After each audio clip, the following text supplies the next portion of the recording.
Hello दोस्तों, अस्सलाम वालेकुम। आज लेकर हाजिर हुए हैं प्रैक्टिस सेट 7। इससे पहले 1 से लेकर 6 तक प्रैक्टिस सेट जो कि दिसंबर 2024 के लिए बहुत ही इम्पोर्टेंट, जिसमें कुछ प्रीवियस ईयर क्वेश्चन भी हैं शामिल थे। और फिर उसके बाद क्या है कि उसमें और जो अदर सब्जेक्ट में जैसे हिंदी और इंग्लिश में जो क्वेश्चन पूछे गए थे उस पर भी हम लोग क्या है कि उर्दू बतौर उर्दू उस पर डिस्कशन किया था। क्योंकि जो सीटेट में सीटेट इम्तिहान में जो क्वेश्चन पूछे जाते हैं वह हिंदी, उर्दू, इंग्लिश, संस्कृत में जो क्वेश्चन पूछे जाते हैं वो उसी को क्या है कि ट्रांसलेट करके अदर लैंग्वेज में पूछ दिए जाते हैं। आज का जो सेशन होने वाला है वो क्या है कि 2024 में जो एग्ज़ाम हुआ था सीटेट का, वो क्या है कि ज़्यादातर क्वेश्चन उसी पर मुनहसिर है। तो चलिए सेशन को आगे बढ़ाते हैं और देखते हैं कि पहले क्वेश्चन में क्या कहा जा रहा है कि बुनियादी सतह पर अंदाज़े क़द्र के आले कार और अमल को इस अंदाज से तरतीब देना चाहिए कि अब इस क्वेश्चन में कहा जा रहा है कि जो अंदाज़ा क़द्र जो बतौर आला कार यानी एक टूल के तौर पे इस्तेमाल होता है और फिर उसको इस अंदाज से तरतीब देना चाहिए कि कहाँ पे, बुनियादी सतह पे, कि वाज़े जाँच और इम्तहानात आमोज़गार के लिए मुनासिब हो जाएं। क्या इसके लिए अंदाज़ा क़द्र किया जाना चाहिए। दूसरे ऑप्शन में कहा जा रहा है कि वह बच्चों के आमोज़शी तजर्बात की फ़ितरी तौज़ी हो, यानी उस अंदाज़ा क़द्र के ज़रिए क्या है बच्चों की जो सीख होती है और जो तजर्बात होते हैं वो तजर्बात और वह लर्निंग या आमोज़शी क्या है वह फ़ितरी तौज़ी हो, उसकी क्या है नेचुरल हो। ठीक। और फिर उसके बाद क्या है कि तीसरे ऑप्शन में कहा जा रहा है कि आमोज़गार की पेशरफ्त को बयान करना और उसका तज्ज़िया करना और साथ ही क्लासरूम के मजमूई कारकर्दगी भी पेश नज़र हो। क्या है कि क्या अंदाज़ा क़द्र बुनियादी सतह पर इसलिए तरतीब देना चाहिए कि उससे कि क्या है कि बच्चों की जो पेशरफ्त है और उसका तज्ज़िया किया जाए और क्लासरूम की मजमूई सरगर्मियों का अंदाज़ा किया जाए। चौथे ऑप्शन में कहा जा रहा है कि उस्ताद तमाम आमोज़गारों की हौसुलियाबी के अंदाज़ा क़द्र के लिए एक वाहिद तरीक़ा अपना सकता है। तो इस वाले ऑप्शन में बुनियादी सतह पर अंदाज़ा क़द्र का इस्तेमाल क्यों किया जाता है, उसको तरतीब क्यों देना चाहिए, तो यहाँ पर जो हमारा ऑप्शन सही होगा वह ऑप्शन नंबर 2 सही होगा कि वह बच्चों की आमोज़शी तजर्बात की फ़ितरी तौज़ी हो, कि जो बच्चों ने सीखा है, जो तजर्बात हासिल किया है, क्या है कि उसकी वजाहत हो, उस अंदाज़े क़द्र से क्या हो उसकी वजाहत की जाए। ठीक। तो यहाँ पे ऑप्शन नंबर 2 सही हो जाएगा। अगले क्वेश्चन में कहा जा रहा है कि दर्जा झेल में से कौन बुनियादी सतह पर दरसी किताब तैयार करने के उसूल में शामिल नहीं है। अब देखिए, जो किताब बनाई जाती है, जो निसाब की कुतुब तैयार की जाती है उसके बहुत से उसूल बताए जाते हैं। तो यहाँ पे चंद उसूल दिए गए हैं और यहाँ पे जो पूछा जा रहा है कि वो क्या है कि नहीं है, पूछा गया है कि वो जो किताब को तैयार करने के उसूल नहीं है। कहाँ पे गौर तलब बात यह है कि बुनियादी सतह पे क्या वह दरसियात के उसूल हैं, कशिश के उसूल हैं, ठोस के उसूल हैं, टेक्नोलॉजी के उसूल हैं। तो जो बुनियादी सतह पर जो दरसियात की किताब करने के उसूलों में जो शामिल है वह दरसियात के उसूल ये शामिल है, कशिश के उसूल भी हैं, ठोस के उसूल नहीं हैं, और टेक्नोलॉजी के उसूल भी यहाँ पे सही है। यानी दरसियात से मुतल्लिक उन दरसियात में उस असबाक में क्या है तरह तरह के मवाद को सम्मिलित किया जाए और वो जो निसाब की किताबें हों वह क्या है पुरकशिश हो, कि बच्चे उसको देख कर उसकी तरफ मायल हों और साथ साथ उसके अंदर उस किताब को पढ़ने की दिलचस्पी भी हो, वह क्या है कशिश वाली हो, अपनी तरफ बच्चों को खींचे। और ठोस यानी मुजर्रद ठोस ना हो, बल्कि वह क्या है कि किसी भी तरीके से वह हेर फेर बदल करने के लायक ना हो। तो ठीक है। और टेक्नोलॉजी के उसूल भी ये बताता है कि जो आजकल का जो समाज है वह क्या है बहू क्या है पूरी तरीके से टेक्नोलॉजी मुनहसिर हो गया है। तो इसको ध्यान में रखते हुए जो दरसी किताब में क्या है कि टेक्नोलॉजी के भी मवाद को सम्मिलित किया जाता है, शामिल किया जाता है। जैसे कि क्या कंप्यूटर को शामिल किया जाता है, टेक्नोलॉजी को, मोबाइल को, इंटरनेट को, ये क्या है दरसी किताब में शामिल किया जाता है। तो ये भी क्या है, ये भी क्या है उसूल है। तो यहाँ पे जो पूछा गया था वो क्या है ठोस के उसूल नहीं है। ठीक। तो यहाँ पे ऑप्शन नंबर 3 सही हो जाएगा। अगले क्वेश्चन में पूछा जा रहा है कि एक शमूलियती, खुशामद और पुरलुत्फ़ माहौल पैदा करने का बेहतरीन तरीक़ा क्या है।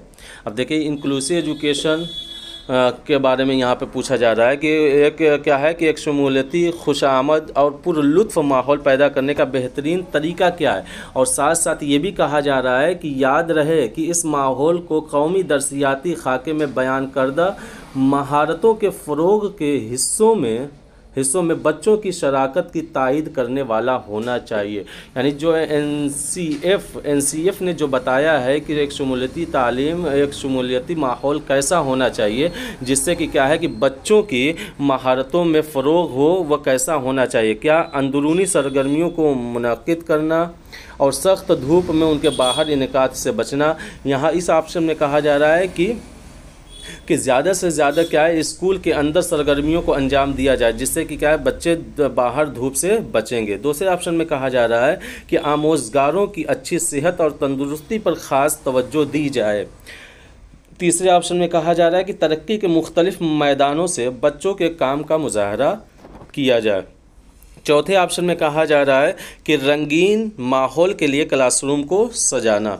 अब ये जो एनसीएफ ने, कौमी दरसियाती खाका ने जो बयान करदा महारतों के फ़रोग़ के हिस्सों में बच्चों की शराकत की जो तायीद की है, वह क्या है कि एक शमूलियती और खुशामद और पुरलुत्फ़ माहौल पैदा करने के लिए वह क्या है कि तरक्की के मुख्तलिफ़ मैदानों से बच्चों के काम का मुज़ाहरा करना।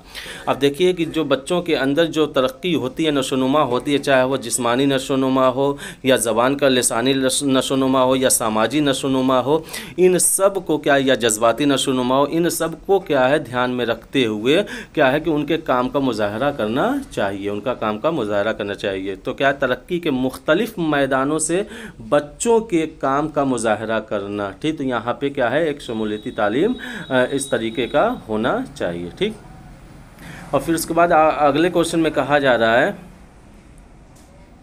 कि एक उस्ताद दूसरी जमात के तलबा के लिए मुख्तलिफ़ तदरीसी आमोज़शी मवाद यानी TLM क्या है, टीचिंग लर्निंग मटेरियल इकट्ठा करना चाहता है। तदरीसी आमोज़शी मवाद के इंतखाब का कौन सा मेयार मुनासिब नहीं है। अब देखिए गौर करिएगा कि यहाँ पर नहीं पूछा है। TLM यानी क्या है कि तदरीसी आमोज़शी मवाद के इंतखाब का कौन सा मेयार नहीं है पूछा है। पहले ऑप्शन में कहा जा रहा है कि मुंतखब मवाद उस उम्र के बच्चों के लिए जाजिब और महफूज होना चाहिए। दूसरे ऑप्शन में कहा जा रहा है कि मुंतखबा मवाद को इस काबिल होना चाहिए कि बच्चों को तहक़ीक़ व तजस्सुस का मौका फ़राहम करे। तीसरे ऑप्शन में कहा जा रहा है कि मुंतखबा मवाद को तरजीह मकामी तौर पर तैयार किया गया हो, ठीक, और मकामी तौर पर दस्तयाब होता हो कि बवक्त ज़रूरत आसानी से बदला जा सके या हासिल किया जा सके। अगले ऑप्शन में कहा जा रहा है कि मुंतखबा मवाद सिर्फ बच्चों का तैयार करदा हो, उसे कुछ और खुरदरा होना चाहिए ताकि हाथ से फिसले ना। ये भी क्या है, प्रीवियस ईयर क्वेश्चन है 2024 का कि अब TLM किस तरीके का होना चाहिए। अब यहाँ पे जेल में वो कौन सा मेयार मुनासिब नहीं होगा, तो इसका जो सही ऑप्शन होगा वह ऑप्शन नंबर 4 सही होगा कि मुंतखबा मवाद सिर्फ बच्चों का तैयार करदा ही नहीं होना चाहिए और सिर्फ खुरदुरा नहीं होना चाहिए कि ताकि हाथ से फिसले ना। अब देखिए मुंतखबा मवाद उस उम्र के बच्चों के लिए जाजिब और महफूज होना चाहिए, ये तो बिल्कुल सही है। मुंतखबा मवाद इस काबिल होना चाहिए कि बच्चों को तहक़ीक़ व तजस्सुस का मौका फ़राहम करे, ये भी होना चाहिए। और मुंतखबा मवाद को क्या है मकामी तौर पर तरजीह देना चाहिए ताकि वह क्या है वह आसानी से दस्तयाब हो सके और बवक्त ज़रूरत उसकी फराहमी भी आसानी से हो सके। तो ये सारे के सारे क्या है मुनासिब मेयार हैं। और ये जो मुंतखबा मवाद जो है सिर्फ बच्चों का तैयार करदा और वह खुरदुरा होना चाहिए ताकि हाथ से फिसले ना, ये कोई मेयार नहीं है। तो यहाँ पे ऑप्शन नंबर 4 सही हो जाएगा। अब यहाँ पे थोड़ा बहुत क्या है कि हम TLM के बारे में देखेंगे कि हकीकतन TLM होता क्या है। कि सीखने के अमल का मकसद फ़र्द के रवैये एप्टीट्यूड में मुस्तकिल मतलूबा तब्दीली लाना है। जब बच्चा कोई भी सीखता है तो उस सीखने के पीछे जो मकसद होता है कि बच्चे के बिहेवियर रवैये में मुस्तकिल मतलूबा तब्दीली लाना होता है। तदरीस सीखने का अमल तलबा में तनव्वुर का एहतराम करता है और उस्ताद सीखने के अहदाफ को हासिल करने के लिए मुख्तलिफ़ रास्ते अख्तियार करता है। ठीक, ये तो जान उस्ताद मुख्तलिफ़ मवाद जैसे chart, model, film, video clips वगैरह का इस्तेमाल करते हैं ताकि तलबा में सीखने में दिलचस्पी पैदा की जा सके और उन्हें पढ़ाई सीखने के अमल में फ़आल तौर पर शामिल रखा जाए। यह मवाद टीएलएम या तदरीस सीखने के मवाद के नाम से जाना जाता है। क्या है कि जो क्लासरूम में अपने मकसद की हुसूलियाबी के लिए उस्ताद बतौर आला या क्या इस्तेमाल करता है, जैसे कि क्या चार्ट हो गया, मॉडल हो गया, फिल्म हो गई, वीडियो हो गई, क्लिप्स हो गई, ये इन सारी चीज़ों का जो इस्तेमाल करता है इन्हीं को क्या है कि मुख्तसरन क्या कहा जाता है, तदरीस के सीखने का मवाद या टीएलएम के नाम से जाना जाता है। अब यहाँ पे क्या है कि इम्तिहान की दृष्टि से अहम नुकात के ऊपर बात कर लेते हैं कि अहम नुकात क्या है। टीएलएम यानी टीचिंग लर्निंग मटेरियल का मतलब है तालीम के मजमून में तदरीस सीखने का मवाद। यह एक बाकायदा इस्तेमाल शुदा मुखफ़फ़ है, यानी क्या है कि यह सीखने का मवाद क्या है कि मजमून में तदरीस सीखने का मवाद एक बाकायदा इस्तेमाल मुखफ़फ़ है, यानी इसको यह मुखफ़फ़ तौर पे इस्तेमाल किया। टीएलएम किसका मुखफ़फ़ है? ये टीचिंग लर्निंग मटेरियल का मुखफ़फ़ है, जिसको हम क्या है तदरीसी आमोज़शी मवाद के नाम से जानते हैं। फ़िक्रा वसी पैमाने पर मुख्तलिफ़ तदरीसी वसाइल का हवाला देता है।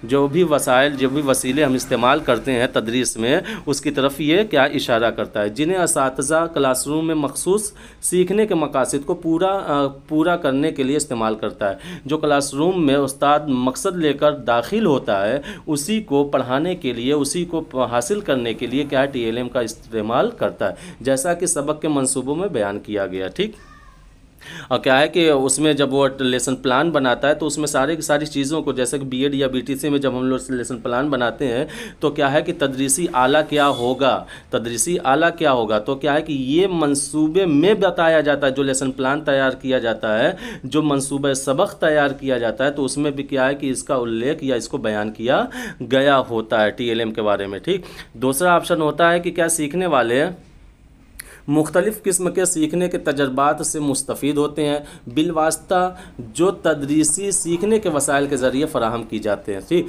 सीखने के तजर्बात को एडगर डेल ने 1969 में के ज़रिए बराह रास्त से बिलवास्तापन के तसलसल पर क्या ग्रुप किया गया था। जैसे कि जो एडगर डेल का जो हायरार्की है, तजर्बात का मखरूत है, उसके बारे में क्या है टीएलएम का भी यूज़ किया गया। क्या है कि बच्चे देख कर ज़्यादा सीखते हैं, सुनकर कम सीखते हैं, और क्या है कि जब वो करके सीखते हैं तो और ज़्यादा सीखते हैं। तो क्या है कि इस तरीके से क्या है एडगर डेल ने भी बहुत क्या है कि जो एक मखरूत बनाया था, तो उसमें भी इसका जिक्र मिलता है। ठीक, फिर उसके बाद क्या है कि क्लासरूम में टीएलएम का इस्तेमाल शागिर्दों को ज़्यादा मौसर तरीके से सीखने में मदद करने के लिए किया जाता है। इसे टीचिंग सीखने के तासीर को बेहतर बनाने के लिए उस्ताद इस्तेमाल करता है। जो टीचिंग होती है, तदरीस होती है, इसको मौसर बनाने के लिए भी क्या है टीएलएम का इस्तेमाल किया जाता है। क्लासरूम में पढ़ाने और सीखने के बाद टीएलएम सीखने वालों को उनके सीखने के मकासद को हासिल करने में मदद करता है। ठीक, कौन? टीएलएम को क्लासरूम में इस्तेमाल करने के चंद वजूहात झेल हैं। अब किन वजूहात की बिना पर टीएलएम का इस्तेमाल किया जाता है, अब यहाँ से बताया गया कि तलबा की हौसला अफजाई करें। जैसे टीएलएम के ज़रिए क्या है, तलबा की हौसला अफजाई करें।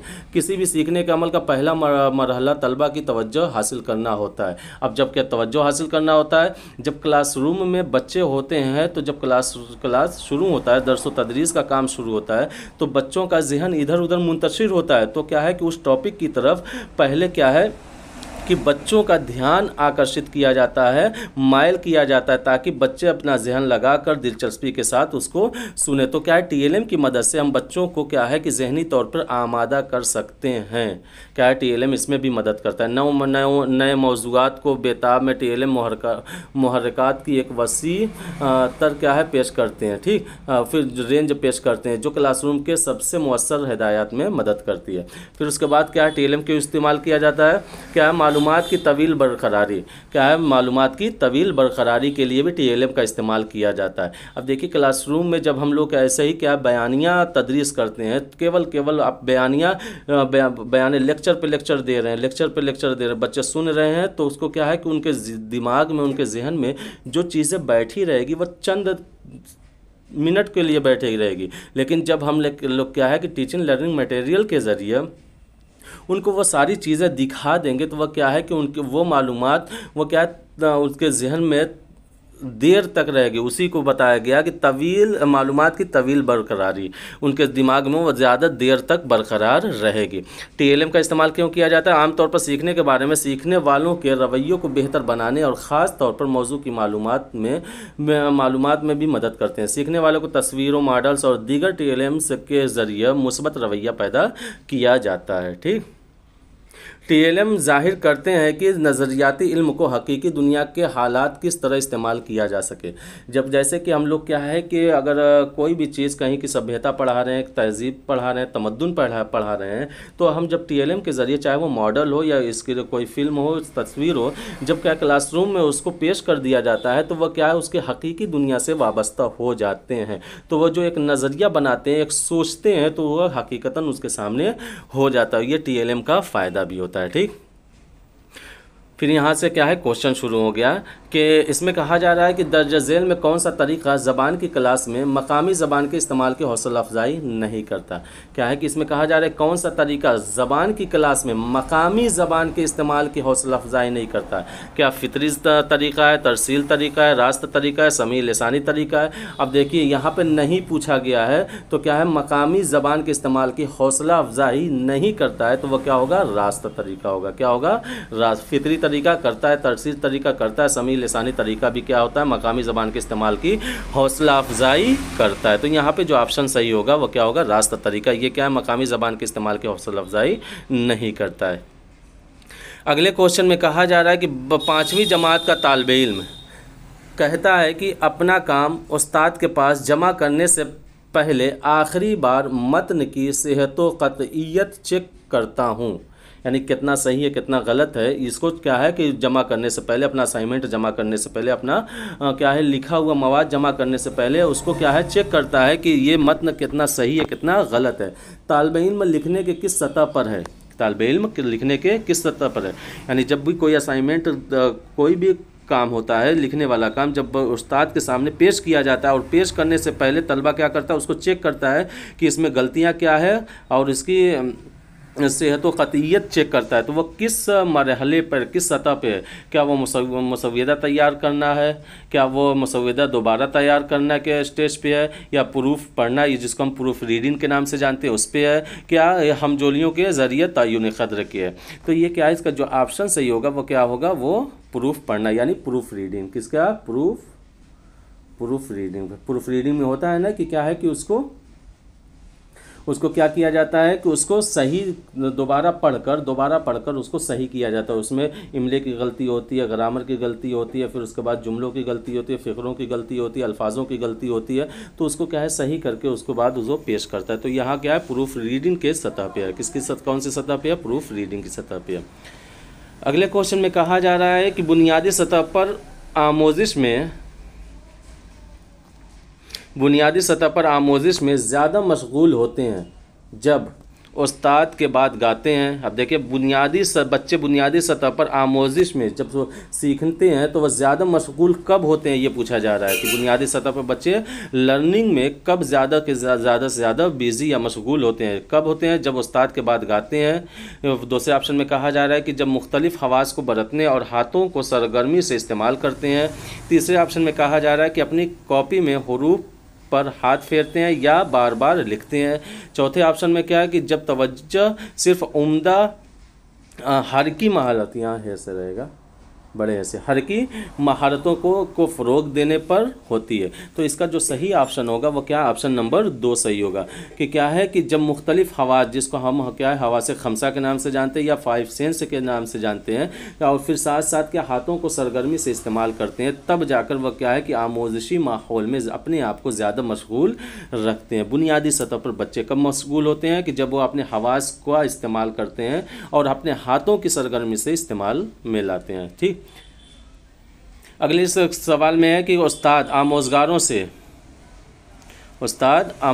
से अपने वर्कबुक बदलने और साथियों के काम को जांचने के लिए कहता है। यानी एक स्टूडेंट की दूसरे स्टूडेंट को, दूसरे स्टूडेंट को पहले स्टूडेंटों को क्या है कि वो काम की गई किताबों को या कॉपियों को बदल देता है और अपने साथियों को काम को जांचने के लिए कहता है। इस काम का मकसद है तौसीई मुताले से मश्क के लिए देना।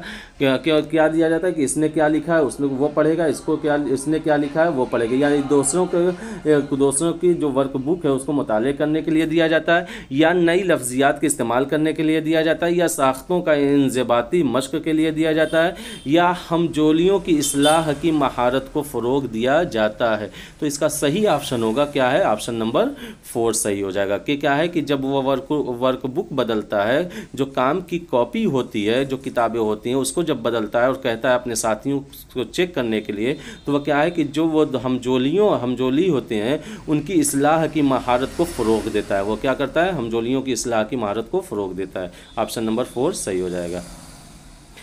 अगले क्वेश्चन में कहा जा रहा है कि दर्ज झेल में कौन सा तरीक़ा आमोज़गारों की असल मकसद यानी असल ज़िंदगी के हालात में ज़बान के इस्तेमाल के हुसूल में मुआविन होता है। क्या वो फितरी तरीक़ा है, तरसील तरीक़ा है, रास्त तरीक़ा है, समी तरीक़ा है, या क्या कौन सा तरीक़ा आमोज़गारों के असल मकसद यानी असल ज़िंदगी के हालात में ज़बान के इस्तेमाल के हुसूल में मुआविन होता है। तो वह क्या है, वह तरसील तरीक़ा है। कम्युनिकेटिव मेथड जो होता है वह क्या है कि हम समाज में, अपने परिवार में और अपने हमजोलियों में क्या है, मुख्तसरन हम अपनी हकीकी ज़िंदगी में जो हम कम्युनिकेट करते हैं, जो सीखते हैं, वह क्या होता है, तरसील तरीक़ा होता है। क्या होता है, तरसील तरीक़ा। तो यहाँ पे ऑप्शन नंबर 2 सही हो जाएगा। क्वेश्चन नंबर अगला क्वेश्चन है और ये लास्ट क्वेश्चन है कि तीसरी जमात का उस्ताद अपनी क्लासरूम में तालिबे इल्मों से कहता है कि वह इसमें नकरा के मुतालिक 5 सवालात अपने साथियों से करे। इस तरह की सरगर्मियाँ होती है। अब देखिए, पहले नकरे की तारीफ बता दिया, नकरे की किस्मों को बता दिया, फिर साथ साथ उसको रिपीट करवा रहा है कि क्या है कि अपने हमजोलियों से, अपने साथियों से क्या है कि इसमें नकरा के मुतालिक 5 सवालात करिए। तो वह क्या कर रहा है, क्या ज़बानी रवानी की मश्क कर रहा है, इंज़िबाती ज़बानी मश्क के लिए कर रहा है, या आज़ादाना तौर पर बोलने के लिए कर रहा है, या खामोशी से सुनने के लिए वो इस तरीके से सरगर्मियाँ कर रहा है। तो इसका सही जवाब होगा क्या, ज़बानी रवानी की मश्क के लिए। जो उन्होंने सीखा है वो उनकी ज़बान पर आ जाए। इसमें नकरा के मुतालिक 5 सवालात अपने साथियों से करें। तो वह क्या है कि सोच विचार करने के बाद क्या है, फ़िक्र व तहक़ीक़ करने के बाद वो क्या तरह तरह के सवालात की ईजाद करेंगे और अपने साथियों से पूछेंगे। तो इस तरह की जो सरगर्मियाँ होती हैं वह क्या होती है, ज़बानी रवानी की मश्क के लिए, ताकि वो क्या है, अज़बर हो जाए। तो यहाँ आज का सेशन यहीं पे ख़त्म होता है।